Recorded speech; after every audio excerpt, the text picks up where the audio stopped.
Semua ulama tasawuf menegaskan wajib berguru. Tapi bila sebut guru, tuan-tuan akan segera terfikir, guru ini kan masa sekolah. Bila dah habis sekolah kan dah habis guru. Bukan gitu, tuan-tuan.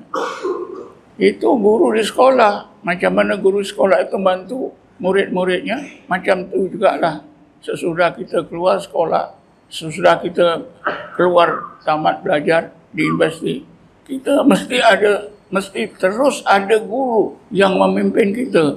Kalau tak ada guru, ini satu kekurangan, satu kewajipan yang kita tinggalkan.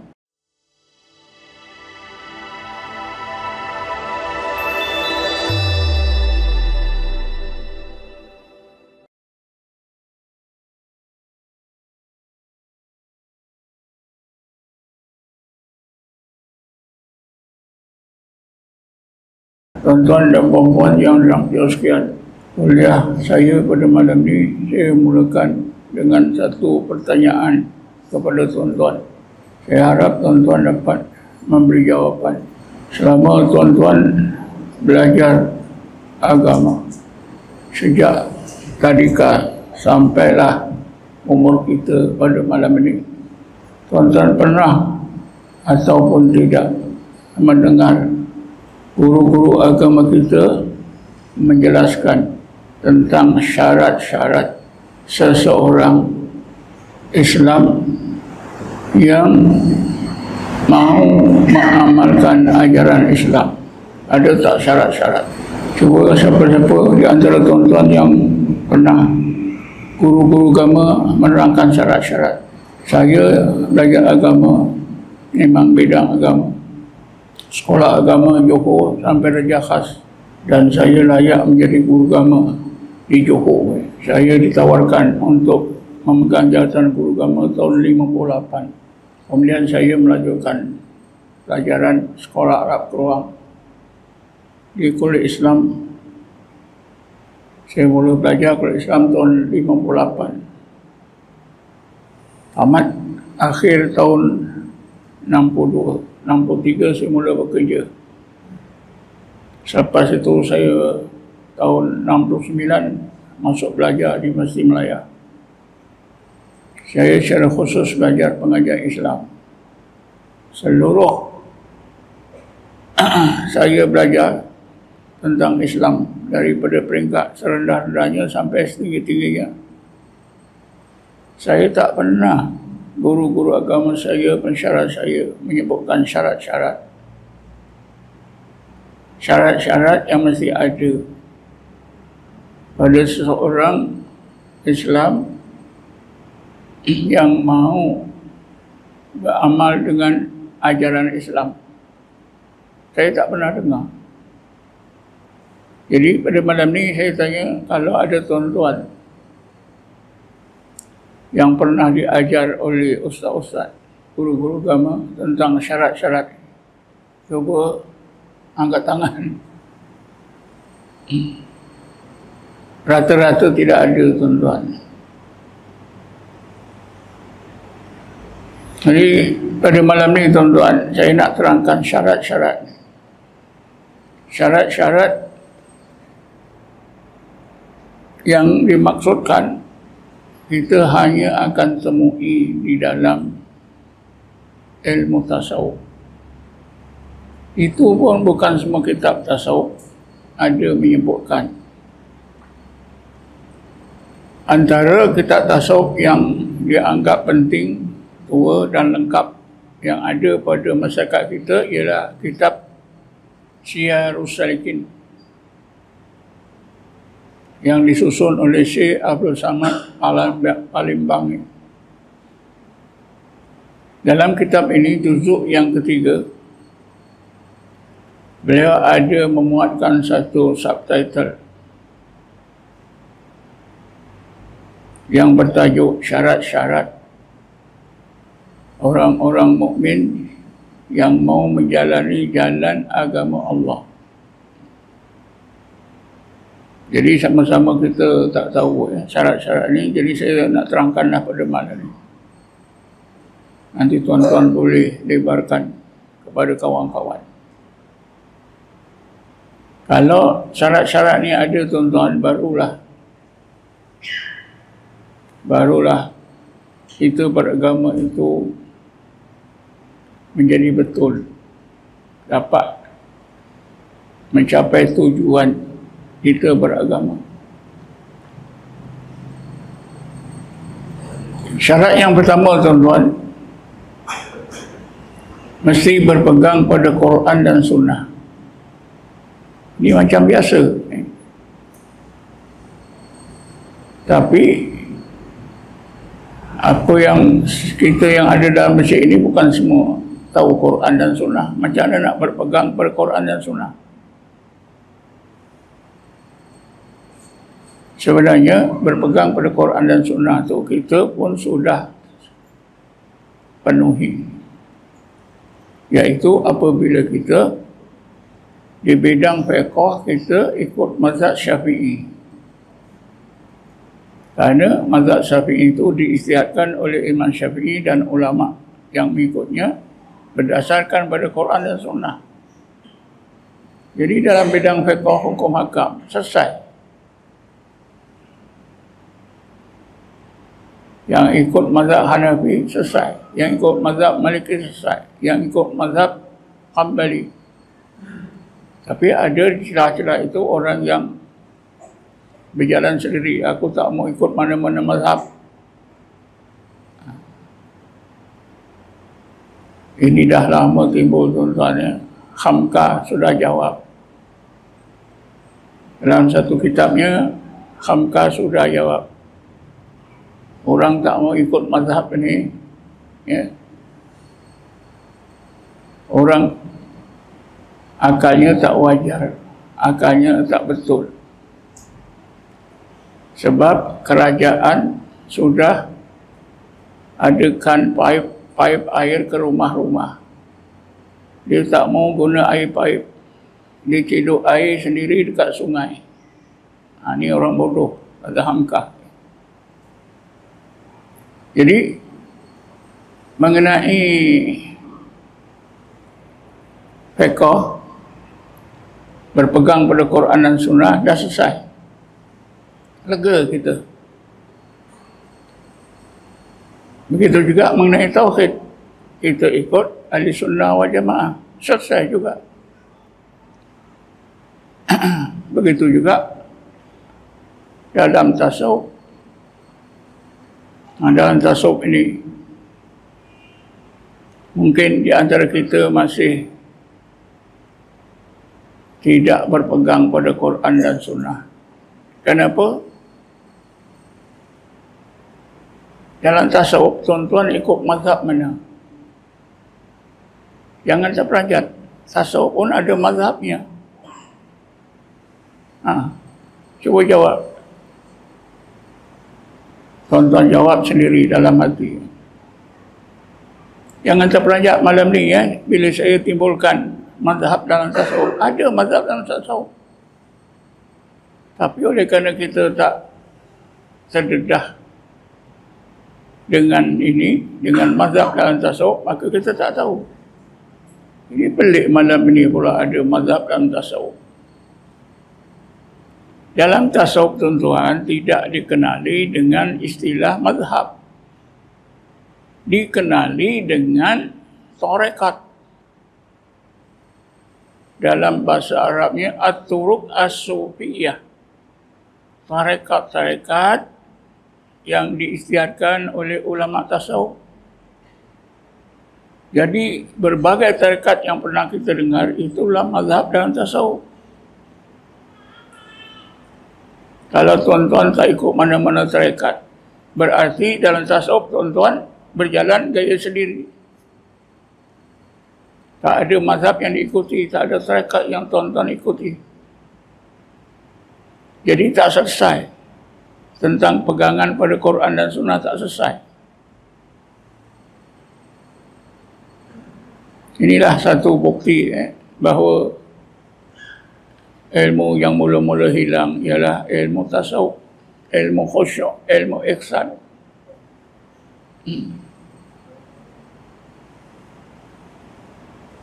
Baik. Syarat yang kedua, mesti ada guru. Mesti ada guru. Dalam bahasa Arabnya ada syekh mursyid, guru mursyid. Bila ada guru mursyid ni, dapat membantu kita menyelesaikan masalah-masalah dalam fiqh, masalah-masalah dan tauhid, masalah-masalah dan tasawuf. Jadi guru inilah yang membantu kita. Yang kita tak tahu sangat tentang Quran dan Sunnah, guru kita inilah jadi panduan kita. Wajib berguru, bukan sunat. Semua ulama tasawuf menegaskan wajib berguru. Tapi bila sebut guru, tuan-tuan akan segera terfikir, guru ini kan masa sekolah. Bila dah habis sekolah kan dah habis guru. Bukan gitu, tuan-tuan. Itu guru di sekolah. Macam mana guru sekolah itu bantu murid-muridnya, macam tu jugalah sesudah kita keluar sekolah, sesudah kita keluar tamat belajar di universiti, kita mesti terus ada guru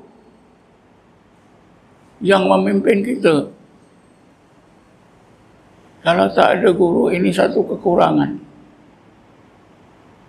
satu kewajipan yang kita tinggalkan. Syekh Abdul Qadir Jailani, tuan-tuan, bila saya sebut Syekh Abdul Qadir Jailani, semua kenal. Seorang sufi yang hebat. Ya. Meninggal dunia tahun 562 Hijrah. Dia pun menegaskan wajib kita berguru. Kenapa? Malaikat, kata beliau, malaikat di langit pun berguru. Bila sebut malaikat di langit itu siapa dia? Antara Jibril, Israfil, Israel, semua berguru. Siapa gurunya? Memang kita tak sangka.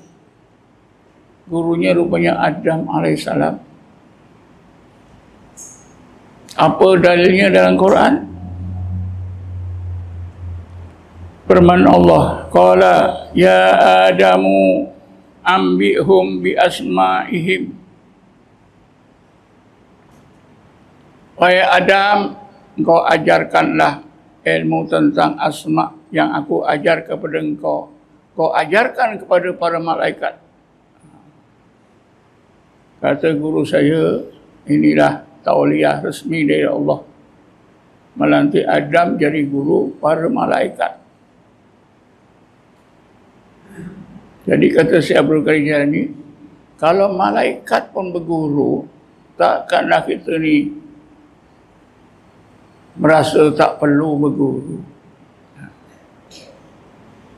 Guru dalam tasawuf, tuan-tuan, wajib berguru. Sehingga kalau seorang itu kematian guru, dia wajib cari guru lain.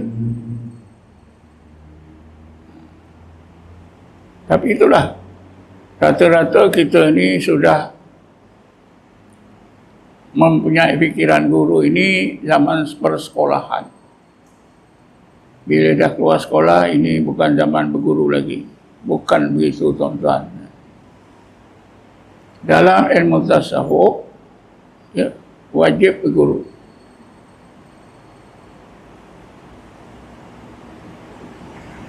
Syekh Abdul Wahab Sya'rani, tuan-tuan, meninggal dunia 973 atau 74. Seorang ulama yang hebat di zamannya. Kalau tuan-tuan ziarah Mesir, pergi ke Qahirah, tuan-tuan ziarahlah masjid Syekh Abdul Wahab Sya'rani. Ya, tahun 93, tahun 2006 saya dapat melawat Mesir dan dapat masuk masjid Syekh Abdul Wahab Sya'rani.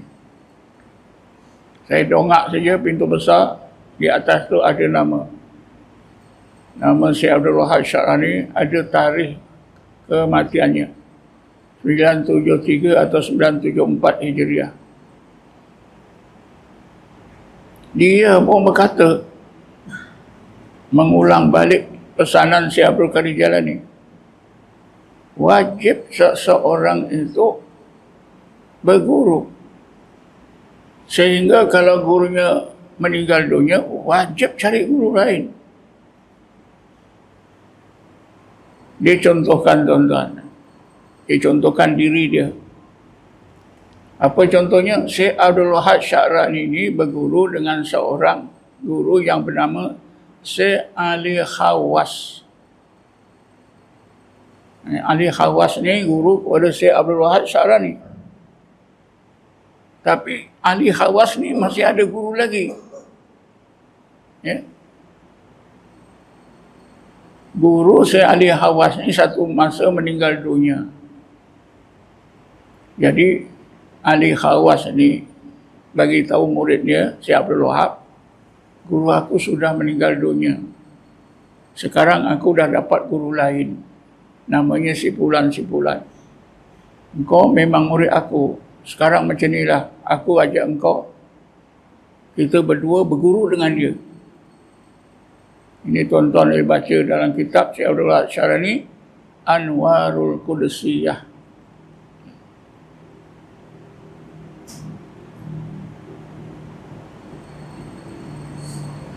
Dan di sana tuan-tuan ada syarat-syarat guru itu. Satu malam kalau saya huraikan tak habis-habis. Karena apa tuan-tuan? Masa saya buat PhD yang pertama di UM dulu, awal 90-an, tajuk tesis saya ialah Syekh dalam ilmu tarekat. Makna guru dalam ilmu tarekat. Berbagai persoalan sudah saya huraikan dalam buku ini dan dalam tesis itu. Dan tesis itu telah pun diterbitkan dalam bentuk buku, ada dalam pasaran.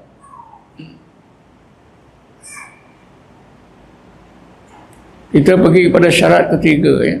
Pertama tadi berpegang Quran dan Sunnah. Yang kedua mesti ada guru. Yang kedua ni banyak yang gagal. Yang ketiganya mesti ada zikrullah. Ini pun banyak gagal. Apa syarat yang ketiga? Mesti ada zikrullah. Tapi bukan sebarang zikir. Di dalam ilmu tasawuf itu zikir ada dua jenis. Tuan-tuan baca kitab Hidayatus Salikin, ada satu bab zikrullah. Mula-mula saja kita itu menyebut zikir itu ada dua jenis. Zikir hasanat, zikir darajat. Yang dimaksudkan mesti ada zikir itu zikir darajat. Ini pun ramai yang gagal.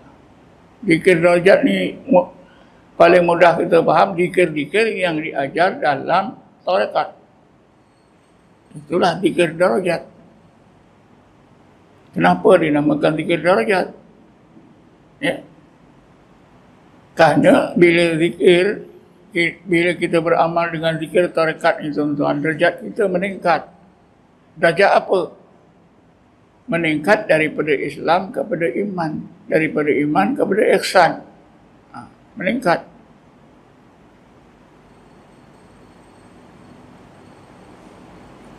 Ilmu kita juga meningkat daripada ilmu kepada makrifah. Iman kita juga meningkat daripada iman kepada yakin. Amal kita juga meningkat, ya, daripada amal asal beramal kepada ahsanu amal. Ahsanu amala, meningkat kepada amalan terbaik. Hubungan kita dengan Allah pun meningkat. Daripada rasa jauh akan berasa dekat. Ya. Daripada Allah hilang, kita terasa beserta Allah. Wa huwa ma'akum aina Aina ma kuntum, Allah itu beserta kamu di mana-mana pun kamu berada. Semua meningkat. Itu dinamakan zikir darjat. Syarat ketiga ni pun banyakkan kita gagal. Baiklah juga ada zikir hasanat. Tradisi kita lepas solat, imam berwirid, kita ikut wirid. Ya. Ini wirid ramai-ramai ini dinamakan zikir hasanat. Zikir hasanat dapat pahala, dapat kebaikan. Tapi susah untuk meningkatkan derajat-derajat kita di sisi Allah.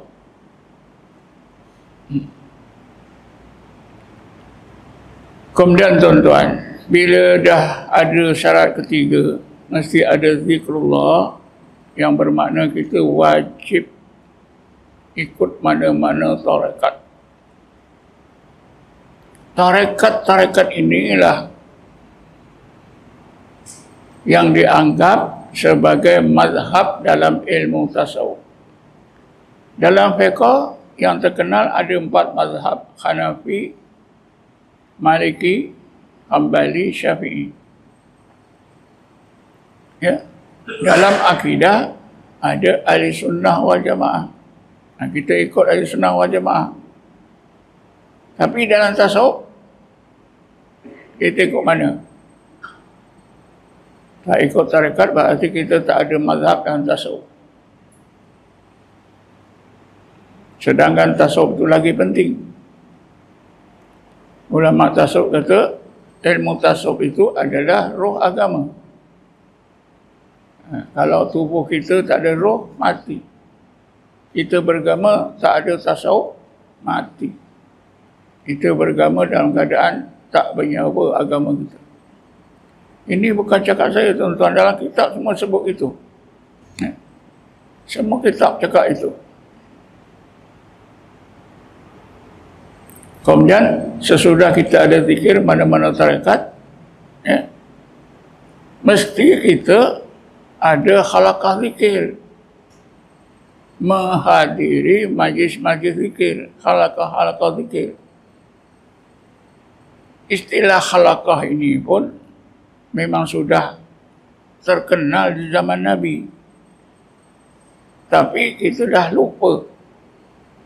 Sekali saja kita dengar ustaz-ustaz menyebutkan. Rasulullah bersabda, "Fa'iza marartum bi riyadil jannah." Apabila kamu lalu di taman-taman surga, farta'u, maka kamu masuklah dalam taman-taman surga itu untuk menikmati keindahan taman-taman surga itu. Qalu, para sahabat bertanya, "Wa ma hiya ya Rasulullah?" Apa itu taman-taman surga ya Rasulullah? Rasulullah bersabda, "Khalaqatu dzikri." Khalaqa zikir. Kan Rasulullah dah sebut khalaqa zikir. Berarti zaman Rasulullah khalaqa zikir ni memang ada dan dihadiri oleh para sahabat. Mereka yang berzikir dalam khalaqa zikir ramai-ramai ini di dalam Quran dikenali dengan golongan ulul albab, alladzina yadhkuruna Allaha qiyaman wa qu'udan wa ala junubihim wa yatafakkaruna fi khalqis samawati wal ard. Rabbana ma khalaqta hadza batila subhanaka faqina adzabannar. Ayat 191 surah Al-Imran. Ulul albab itu ialah mereka yang sentiasa berzikrullah dan tafakkur dalam apa juga keadaan hidup mereka, berdiri ke duduk, berbaring. Zikir dan tafakkur ramai-ramai. Ini khalaqah zikir. Sebut khalaqah zikir ni dah tak ada dah. Baik jugalah kita masih berwirid lepas solat ni. halaqah zikir. Masa saya umur 10-11 tahun, 9-10-11 tahun, di kampung saya ada lagi halaqah zikir di masjid. Imam akan buat antaranya lepas sembahyang jemaat. Ahli zikir itu tak balik, jadi tak ramai lah. Adalah dalam 4-5 orang berzikir ramai-ramai, imam yang memimpin. Tapi sekarang pun dah tak ada lah. Kampung saya tak ada macam. Sekarang ini yang melakukan halaqah zikir ini orang-orang tarekat. Siapa yang ikut tarekat Ahmadiyah, dia ada halaqah zikir. Semua tarekat Al-Sabaniyah pun ada mingguan, ada bulanan, halaqah zikir. Jadi sesudah ada belajar mana-mana zikir dalam tarekat, mesti menghadiri halaqah zikir. Untuk apa? Untuk memantapkan ingatan kita kepada Allah.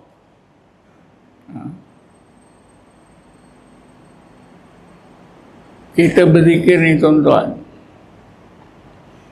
dalam tarekat, tujuannya sangat mulia. Tujuannya apa? Yang penting sekali lah. Tujuan yang sangat penting ialah supaya kita berjaya balik kepada Allah, menemui Allah. Saya ulang lagi sekali, supaya kita berjaya kembali kepada Allah, menemui Allah. Tadi ada tanda waktu bang. Kalau ditangguh, berhenti sekejap dengan bang. Sini gitu juga lah. Terus nak dapat lampu hijau.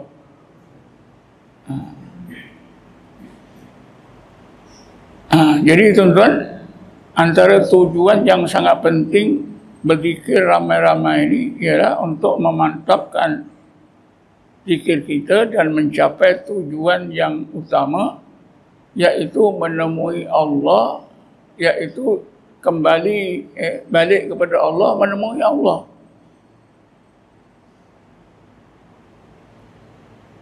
Balik kepada Allah ni tuan-tuan, memang dah kita tahu.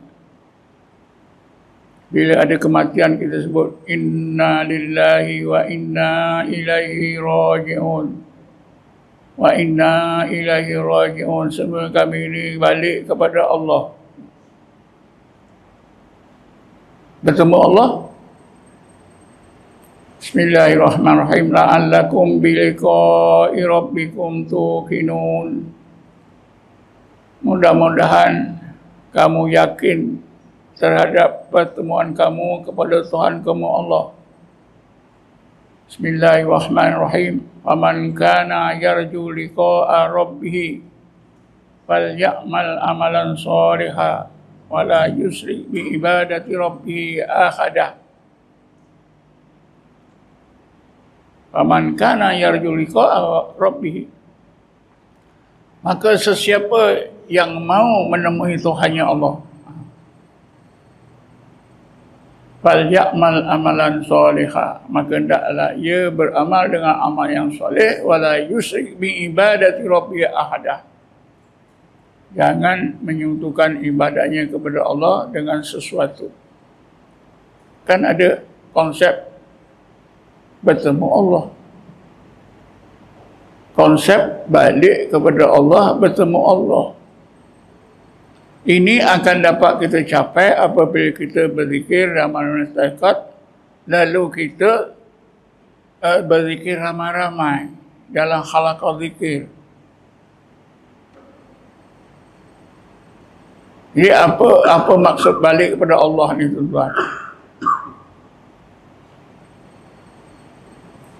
Katalah kalau kita sebutnya balik kampung, orang naik haji balik negeri. Kita pergi satu tempat, balik rumah. Anak-anak kita sekolah, balik dari sekolah sampai rumah, balik. Ini balik kepada Allah ni macam mana ni?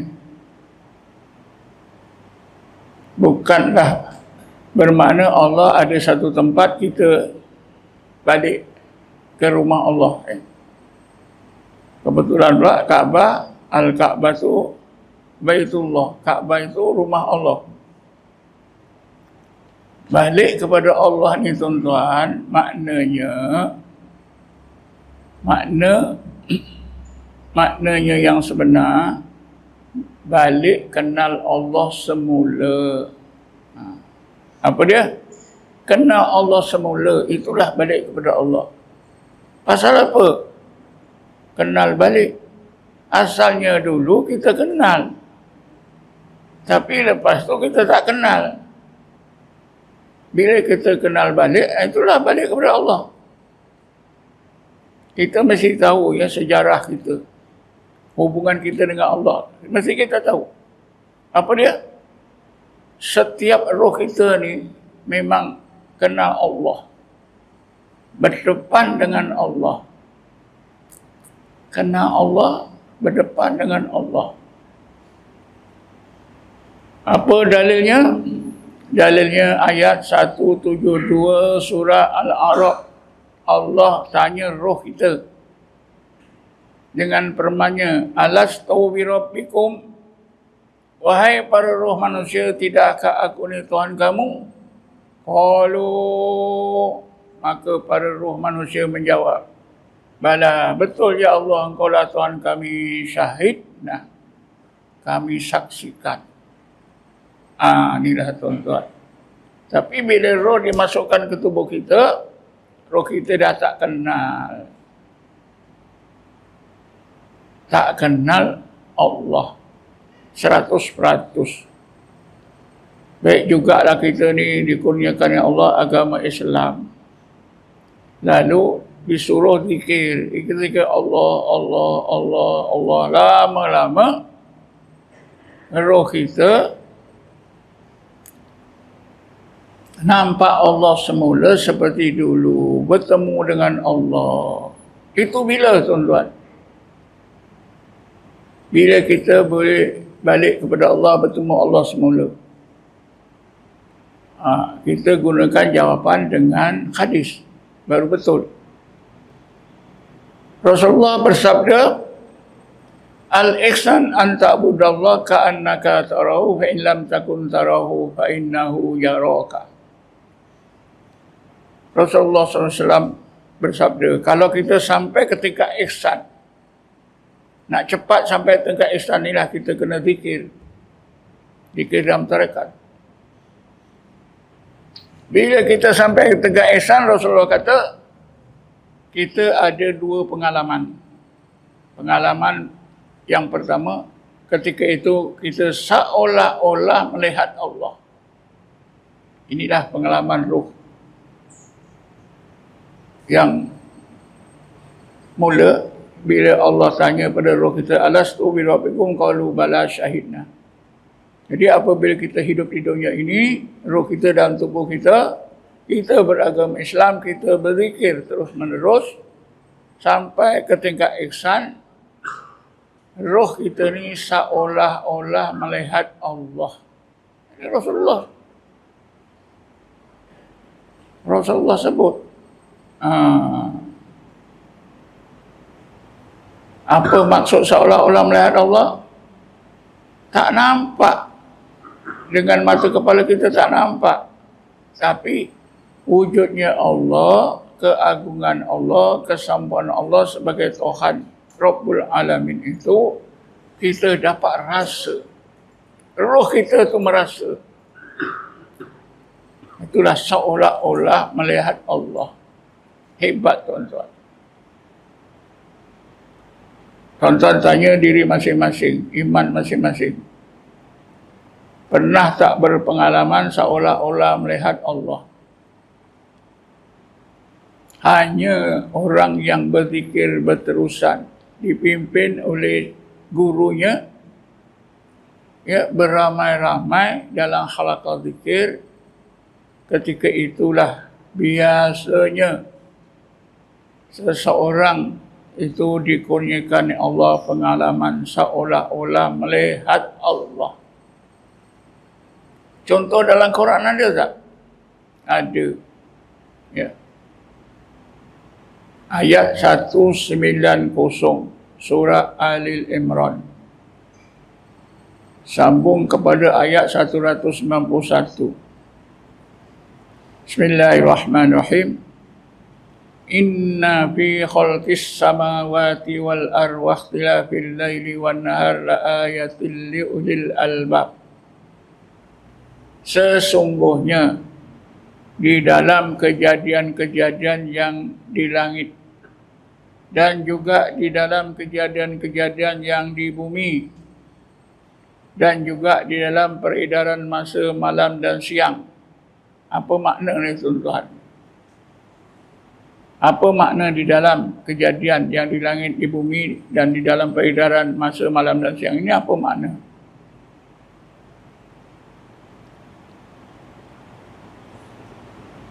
Kita gunakan ayat Quran. Menurut Al-Quran, alam semesta, ya, seluruh yang Allah jadikan yang kecil besar alam semesta ini ada dua lapis. Lapis luarannya dalam Quran Allah sebut sebagai alam mulki. Dalam Quran ada suratul mulki. Tabarakalladzi biyadil mulku. Mulku itu alam zahir. Maha berkat Allah, seluruh alam zahir ini dalam kekuasaannya.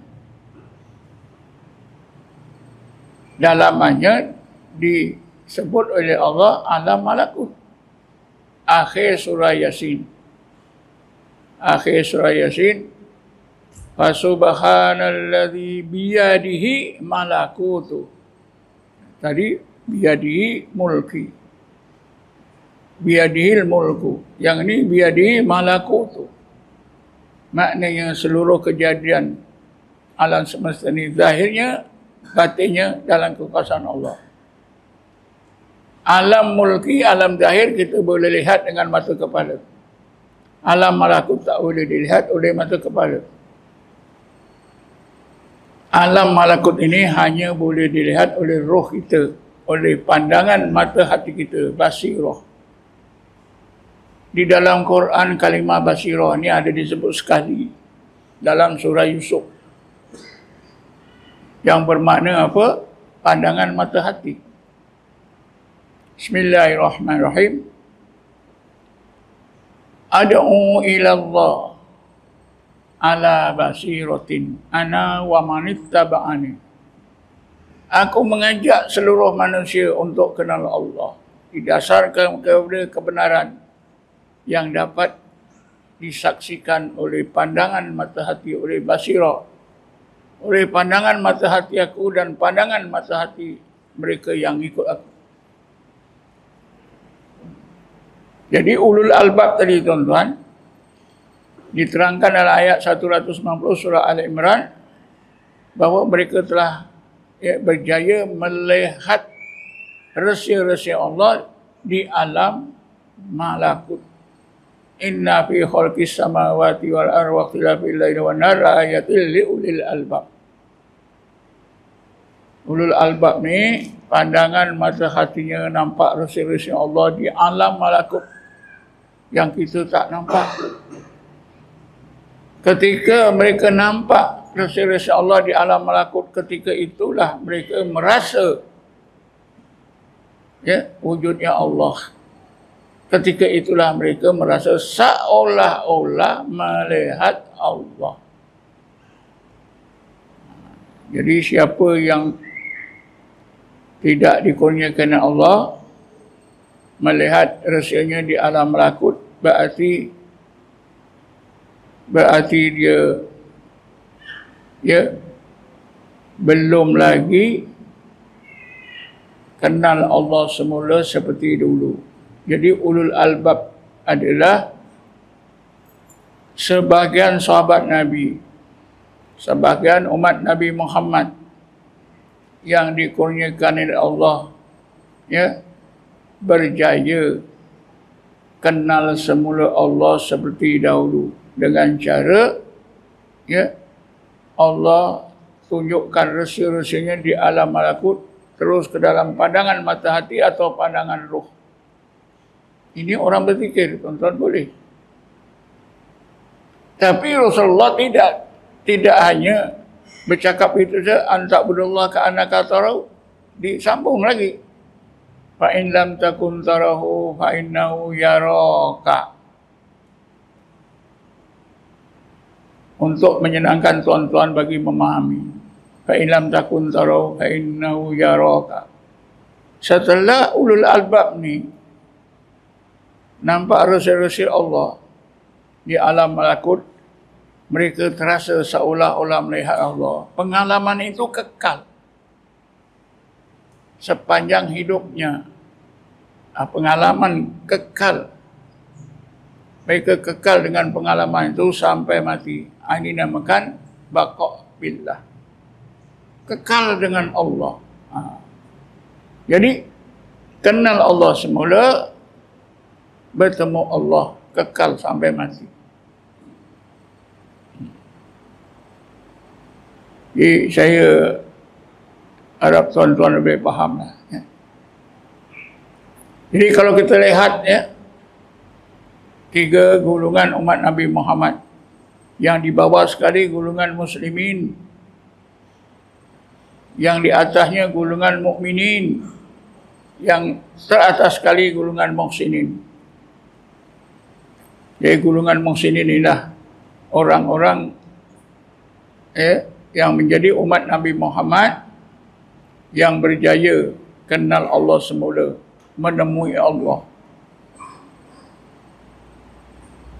Diikuti di bawahnya golongan mukminin, di bawah sekali muslimin. Tadi dalam mukadimah ucapan saya ada bacakan ayat yang selalu dibaca oleh khatib ketika baca khutbah Jumaat. Ya ayyuhalladzina amanu taqullaha haqqa tuqatih wa la tamutunna illa wa antum muslimun. Janganlah kamu mati kecuali kamu muslim. Minimah. Kalau umat Nabi Muhammad ni mati muslim, ada harapan masuk surga. Kalau boleh, biarlah mati mukmin. Dan kalau yang terbaik, biarlah mati dalam keadaan muhsin. Kenapa? Inna rahmatullahi qaribum minal muhsinin. Rahmat Allah itu sangat hampir pada golongan muhsinin. Innallaha yuhibbul muhsinin. Allah, sesungguhnya Allah sentiasa kasih sayang kepada golongan muhsinin.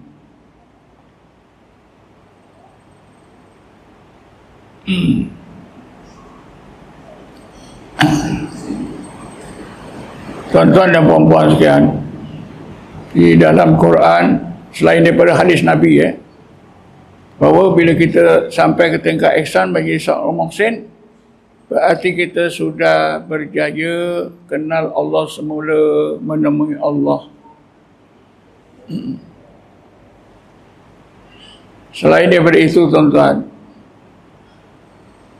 di dalam Quran juga ada diterangkan banyak ayat lagi, ya, tentang umat Nabi Muhammad yang berjaya kenal Allah semula, menemui Allah.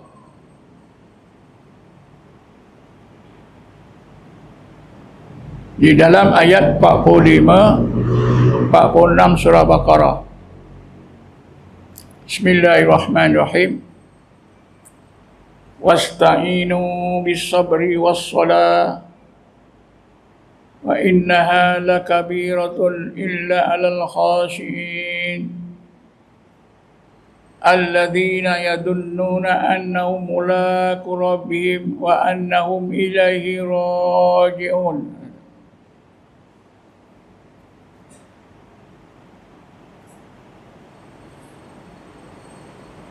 Ini 2 ayat ni, tuan-tuan, sebab diturunkan dua ayat ni, elok jugalah saya terangkan ya, kalau tuan-tuan nak cari susah. Kebetulan saya teringat ya. Ayat ini diturunkan oleh Allah menurut setengah ahli tafsir ya. Sebab turunnya ayat ini ialah disebabkan seorang sahabat yang bernama Salman Al-Farisi. Salman Al-Farisi ini dia seorang sahabat Nabi yang berasal daripada Parsi. Dia bangsa Parsi. Macam mana dia boleh masuk Islam? Tak apalah saya ceritakan sekejap.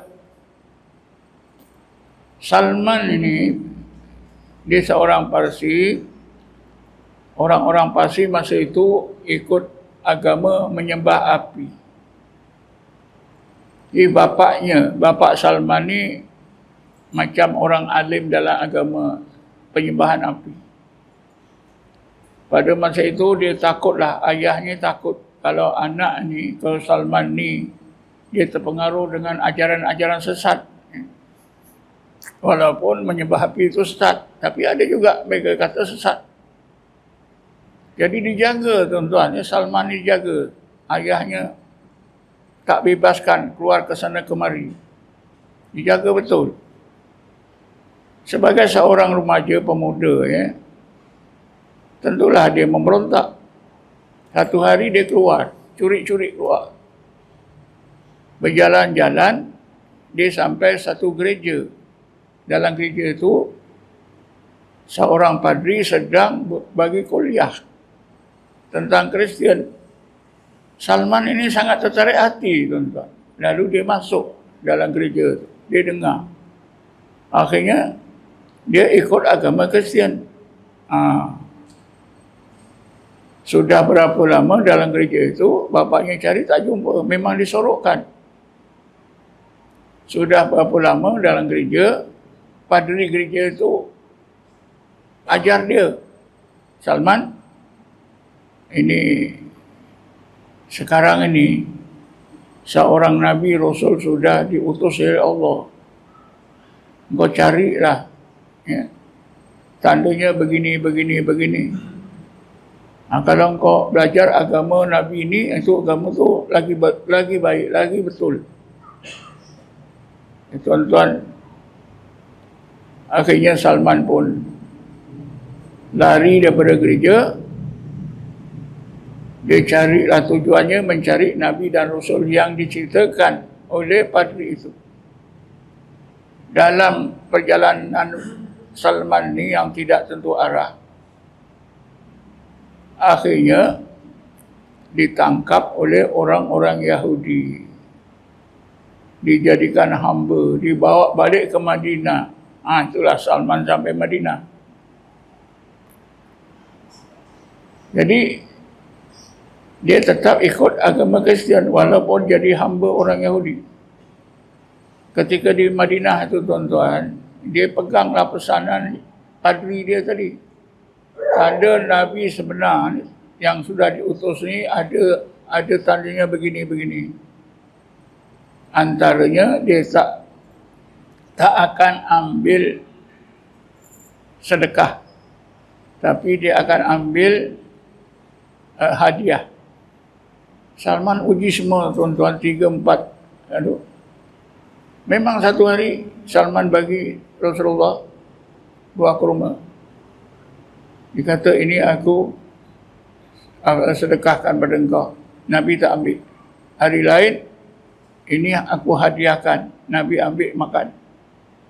Jadi dah tanda-tanda itu sudah betul. Salman pun masuk Islam. Itulah Salman Al-Farisi.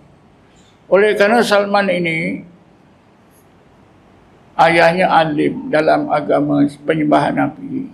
Jadi dia pun masih teringat-ingatlah semasa dia di Iran dulu. Dia ceritalah bersahabat-sahabat.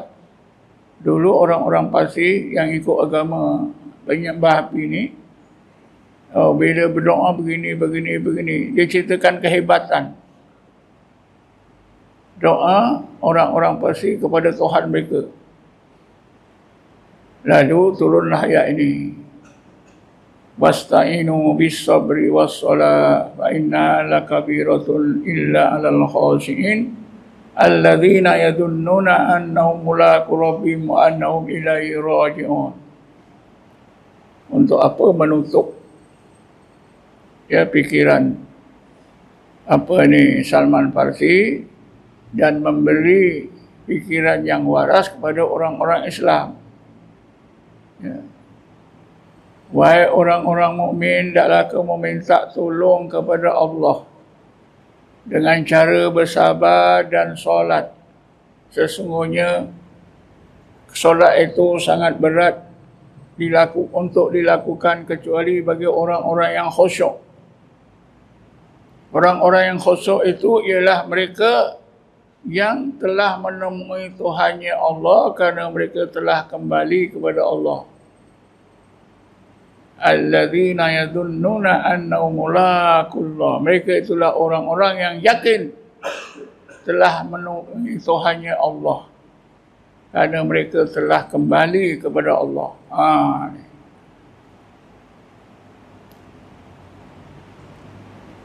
Ini kan jelas tuan-tuan. Balik kepada Allah makna kenal Allah semula, bertemu Allah, tadilah seolah-olah melihat Allah. Jadi dengan kita berzikir dalam tarakat ni tuan-tuan, itulah tujuan asasnya ialah supaya kita kenal Allah semula, bertemu Allah. Sebab itu umat Islam ni yang layak menemui Allah, kembali pada Allah, menemui Allah ialah yang ada zikir. Bismillahirrahmanirrahim. Ya ayyatuhan nafsul mutmainnah irji'i ila rabbiki radiyatan mardiyah fadkhuli fi ibadi fadkhuli jannati. Ini firman Allah ni, suruhan Allah ni untuk kita yang hidup, bukan untuk orang yang mati. Wahai jiwa, wahai ruh, wahai hati yang mutmainnah dengan zikrullah tadi. Irji'i ila rabbiki. Kembalilah kamu kerana Allah semula seperti dahulu. Radiyatan mardiyah, dalam keadaan redha dan diridai. Fadkhuli fi ibadi, masuklah dalam kalangan hamba-hambaku. Fadkhuli jannati, masuklah dalam surgaku. Jadi yang berjaya kenal Allah semula, menemui Allah, ialah orang-orang mukmin yang ada berzikrullah sehingga hati mereka, roh mereka, jiwa mereka mutmainnah. Bila mutmainnah berarti roh mereka kenal Allah semula dan roh mereka menemui Allah, kenal Allah, menemui Allah semula.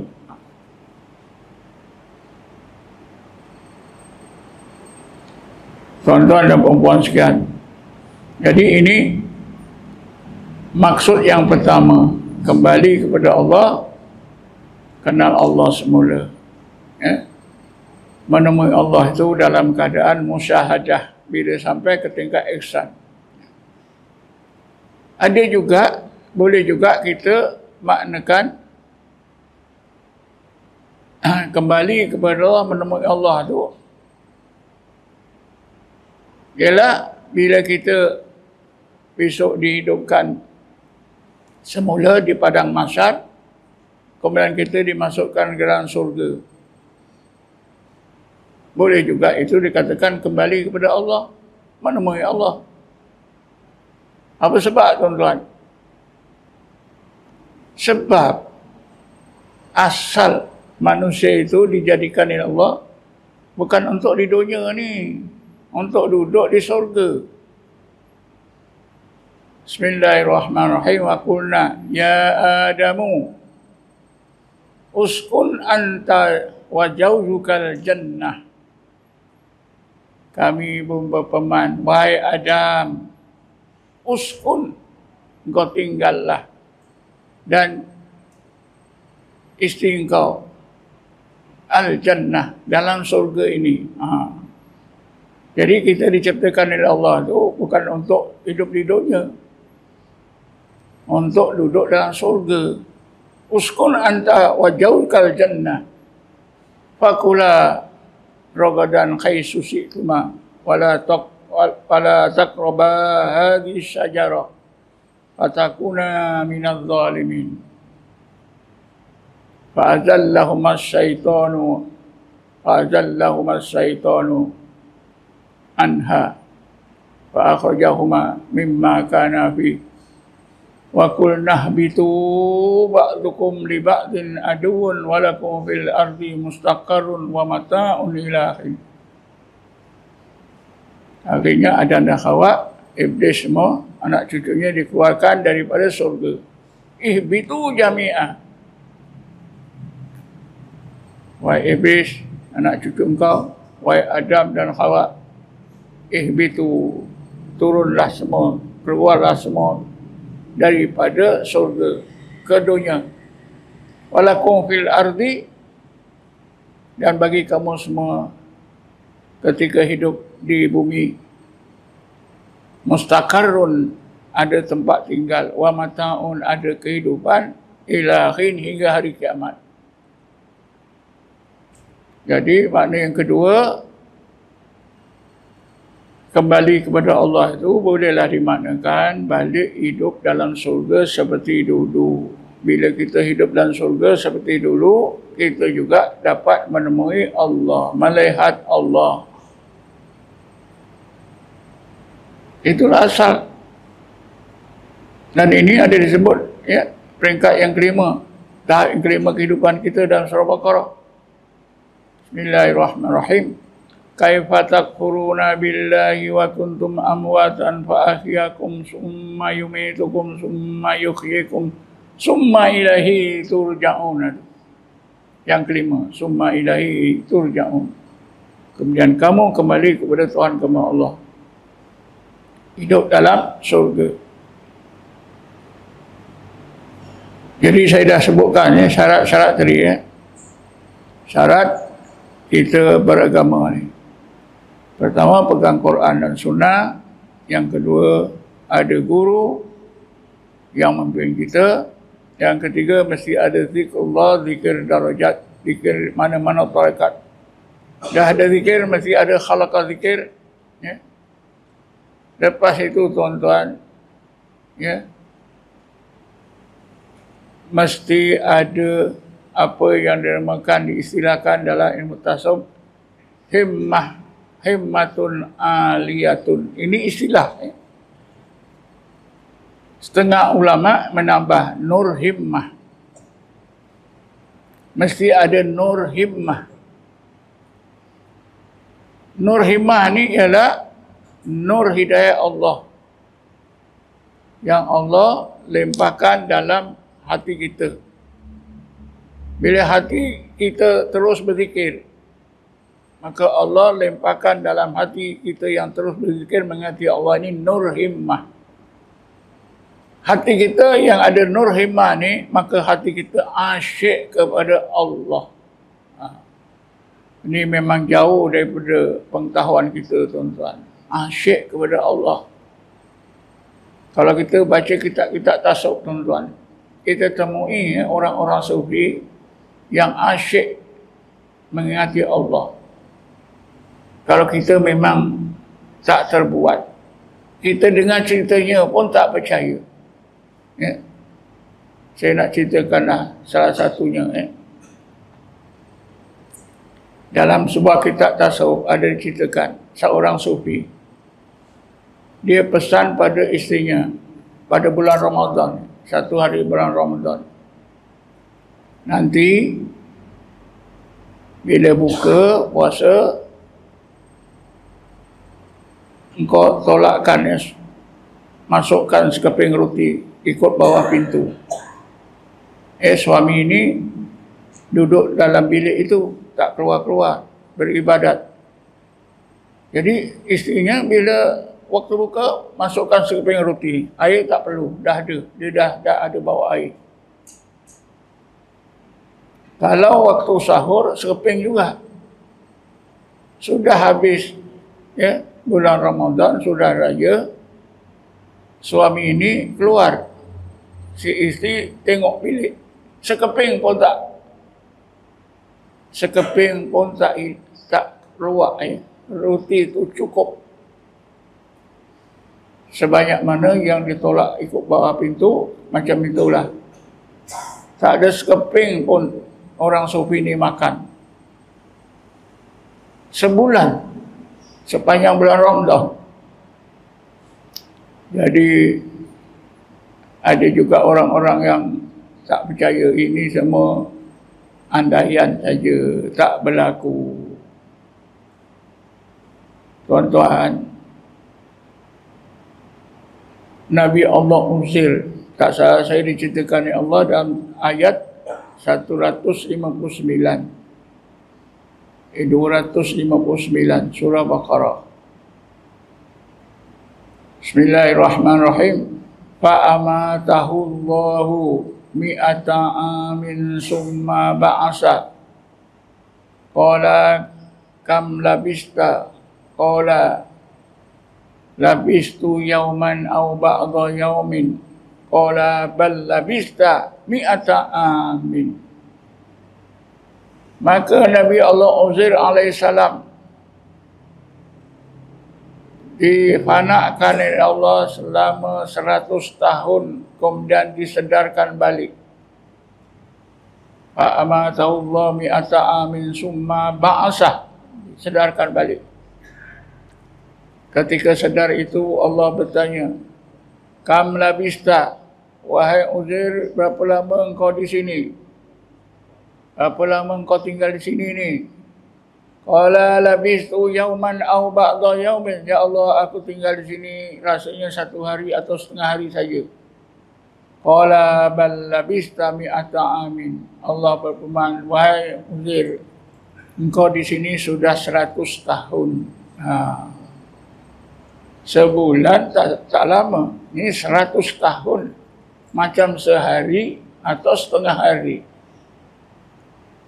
Ini bermakna, tuan-tuan, Allah lipatkan masa 100 tahun dirasakan oleh Nabi Allah Uzair macam 1 hari.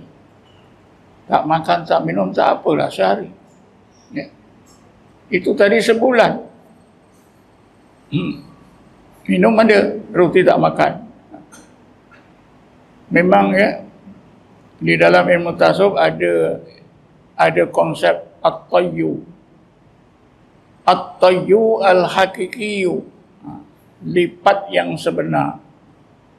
Bukan lipat masa, bukan lipat tempat yang jauh jadi dekat. Tapi lipat hak yang sebenar itu ialah apabila tiba-tiba kita berdepan dengan Allah, menemui Allah. Ini lipat sebenar.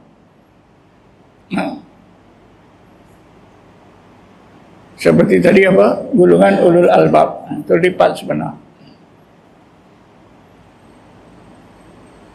Jadi syarat yang saya sebutkan tadi, yang terakhir tadi apa dia? Mesti ada nur himmah yang asyik. Cerita-cerita yang saya ceritakan tadi asyik berzikir. Kalau dulu disebutkan mabuk zikir. Sekarang ni orang mabuk zikir kita jarang temui lah. Ada tapi sangat jarang. Cuma kita terkeliru. Orang gila tak pakai baju, pakai kain talon-lodeh pun kita kata dia ni wali Allah. Sembahyang 5 waktu dekat Mekah. Nampaknya tak berbaju tapi hakikatnya dia pakai jubah, pakai serban. Ini bohong, tuan-tuan. Saya ada pengalaman tu, saya dah ceritakan banyak kali di mana-mana. Ketika saya sekolah Arab Peluang 55 sampai 57. Di sebelah sekolah itu ada sebuah masjid orang India. Dalam masjid ini ada seorang Jawa tua. Namanya Wak Pono. Dia tidur di masjid itu. Dia tak pernah mandi. Ya. Rambut dia diikat dengan sapu tangan. Sapu tangan itu dah jadi sebahagian rambut dia. Ya. Orang penduduk sekitar yakin Wak Pono ni wali Allah. Nampaknya dia tak sembahyang, tak mandi. Tapi sembahyangnya 5 waktu di Mekah. Rambutnya itu tak dipotong kerana tak lut dengan gunting. Tapi tuan-tuan, pelajar-pelajar sekolah Arab ni, sekolah saya yang besar-besar, satu hari pakat-pakat tangkap Wak Pono ni mandikan, gunting rambut dia. Boleh. Ini kan cuma anggapan saja. Memang kalau kedai-kedai mamak di Bandar Keluang tu, kalau Wak Pono lalu memang suka bagi makan. Sebab mereka percaya ini wali Allah. Bagi makan dia nanti niaga laris. Tapi ternyata orang gila. Jadi jangan keliru ya. Selain daripada itu tuan-tuan, mesti mencari ilmu. Ni syarat ni. Cari ilmu. Patutnya ilmu ni, cari ilmu ni saya dulukan tadi saya terlupa. Ya. Wajib kita mencari ilmu. Ini pun satu yang kita sudah lupa. Tapi baik jugalah akhir-akhir ini ada ceramah-ceramah, ada kuliah-kuliah, kuliah subuh, kuliah maghrib, ya, kuliah duha. Adalah juga. Sebab itu tuan-tuan, kenapa orang lelaki wajib sembahyang jemaat seminggu sekali? Karena ketika orang lelaki ini pergi sembahyang jemaat ada khutbah. Itu kata setengah ulama, paling minimal seorang yang beriman seminggu mesti dengar nasihat agama sekali. Orang perempuan tak wajib. Pasal apa? Suaminya nanti balik boleh cerita pada isteri. Tapi suami yang pergi sembahyang jemaat balik tak pernah pun cerita pada isteri. Ya. Jadi mesti cari ilmu. Yang ilmu yang banyak dipelajari, kita semua dah tahu. Ilmu fiqh, ilmu tauhid, ilmu tasawuf.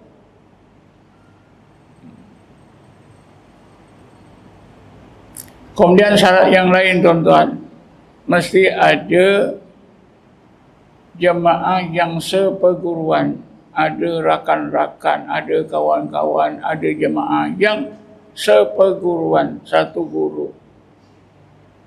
Ini syarat-syarat ini tuan-tuan boleh baca ya dalam kitab Syiarus Salikin juzuk ketiga.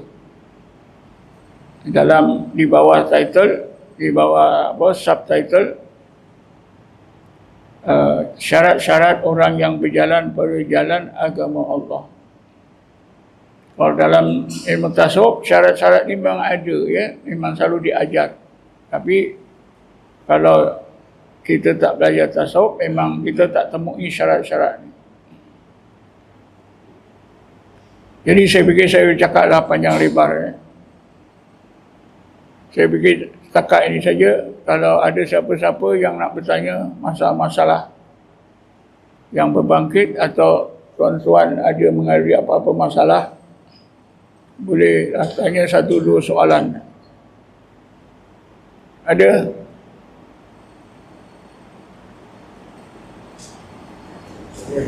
Ya. Kenaan dalam mimpi kan? Kalau seandainya kita mimpi yang tuan-tuan guru, patutkah kita melaporkan kan? Saya tak perlu dengar. Cakap ini boleh. Tak izin kan? Kenaan dengan mimpi, natijah mimpi. Kita sebagai anak murid, kalau seandainya dalam mimpi itu melibatkan tuan guru, patutkah kita melaporkan tuan guru ataupun kita biarkan saja? Mimpi ya. Ini pertanyaannya kalau mimpi.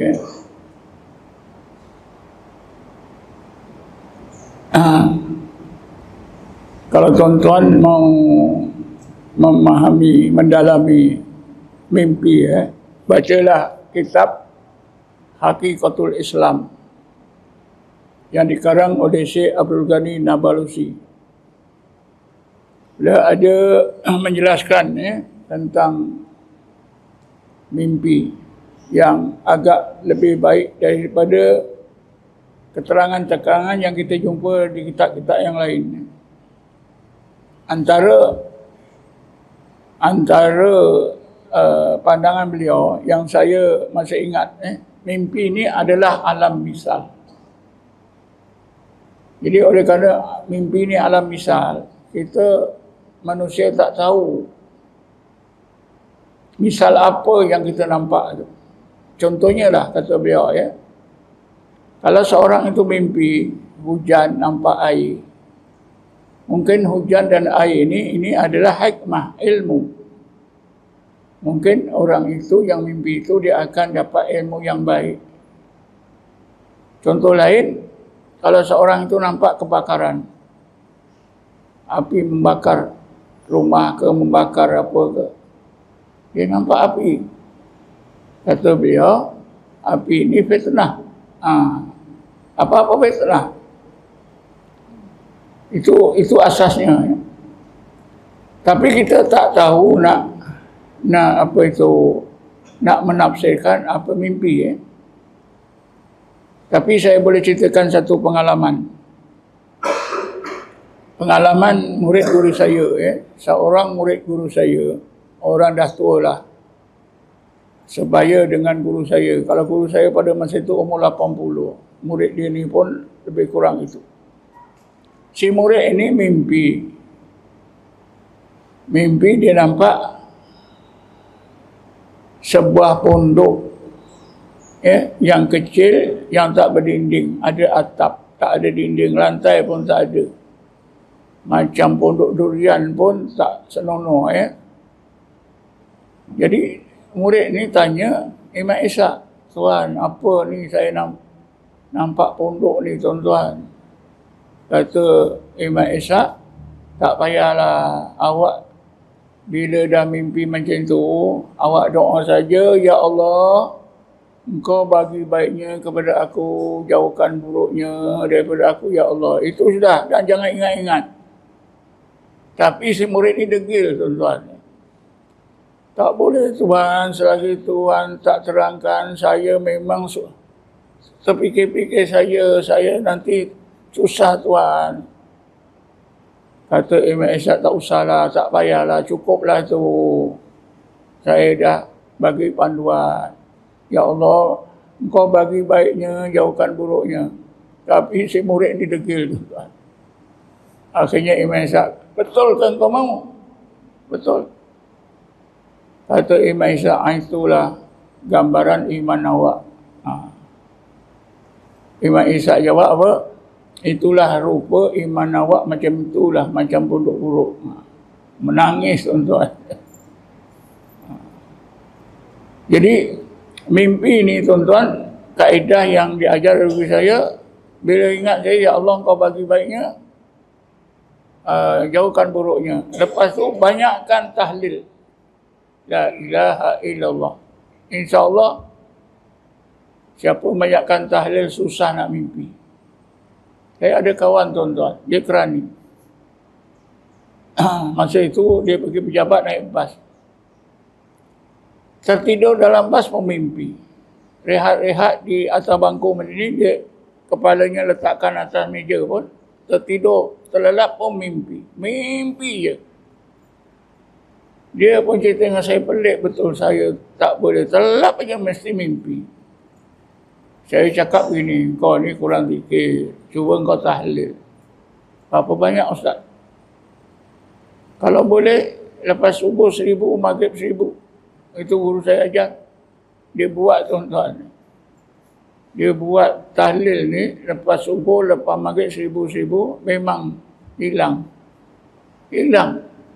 Dia tak mimpi macam dulu. Jadi kalau kita mimpi ini,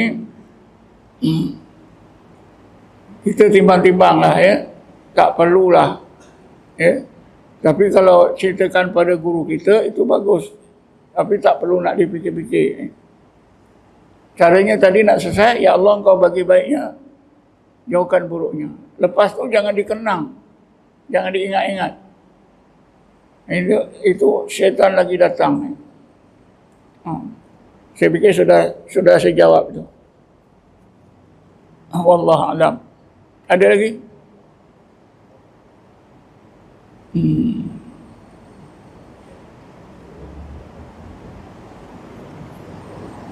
Cukuplah ya kalau dah tak ada. Mudah-mudahan tuan-tuan boleh dapat memahami apa yang telah saya sebutkan tadi, syarat-syarat. Siapa yang tak ada guru, cari guru. Sangat penting, guru itu sangat penting. Memimpin kita sepanjang masa. Jadi setakat ini saja untuk malam ni. Wallahu a'lam. Assalamualaikum warahmatullahi taala wabarakatuh. A'udzubillahi minasyaitonir rajim. Bismillahirrahmanirrahim. Wassalatu wassalamu ala asyrafil anbiya'i wal mursalin sayyidina Muhammadin wa ala alihi wa sahbihi ajma'in. Rabbana zalamna anfusana wa illam taghfir lana tarhamna lanakuna minal khasirin. Allahumma inna nas'aluka at-taubata wal inabata wastiqamata ala syari'atil ghara wat tariqil bayda. Allah ja'alna mustaqiman wa la taj'alna saqiman ahad. Allahumma mun 'alaina bil butuitamati istiqamati ala syari'atil ghara wat tariqil bayda. Allahumma taf 'alaina akmal al-butu wasrah sudurana akmal syuru. Allahumma salli ala sayyidina Muhammadin nuril anwar wa ala alihi al-azhar wa asbil akhyar wa sallim tasman katsira ya arhamar rahimin. Allahumma ya Allah ya Rahman Rahim ya hadi al-mudillin wa ya nasir al-muslimin wa ya rahim ad-du'afa wal masakin. Ij'alna min awliyaika al-muttaqin wa akhsurna fi zumratil muqarrabin warzuqna khairat darain wafatna min syarri kaunaini. Amin amin amin. Bijahi nabika Muhammadin sallallahu alaihi wasallam sayyidu saqain. Allahumma nawwir qulubana binuri dinik wa tahhir a'dha'ana binur afik wa yasir umurana binur taufiqika wastajib du'ana binuri rahmatika ya arhamar rahimin. Rabbana atina fid dunya hasanah wa fil akhirati hasanah wa qina adzabannar walhamdulillahi rabbil alamin. Taqabbalallahu minkum.